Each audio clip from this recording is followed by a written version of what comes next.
กางเขนครับพระโล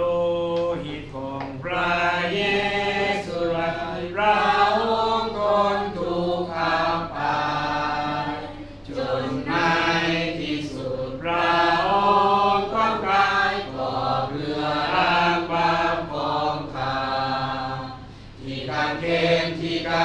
นข้าได้เห็นความสว่างและความน้ำใจอันใหญ่ยิ่งได้ลุนานเพราะข้าดูกางเขนจึงและเห็นพระจันทร์เดียวนี้ข้าจึงมีความสุขสบายพระเยซูถูกตรึงที่กางเขนรับบาปรับเป็นแทนข้าพระองค์สำแดงความรักเมตตาความรักได้ไม่เปรียบปา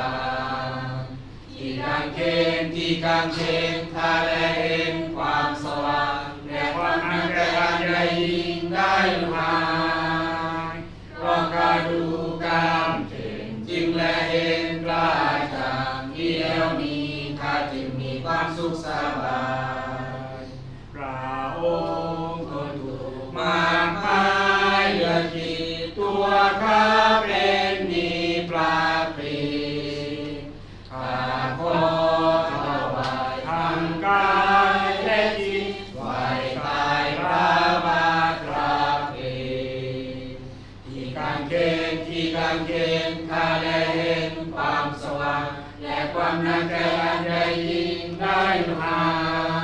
ยเพราะข้าดูกางเขนจึงและเห็นพระจันทร์เดียวนี้ข้าจึงมีความสุขสบาย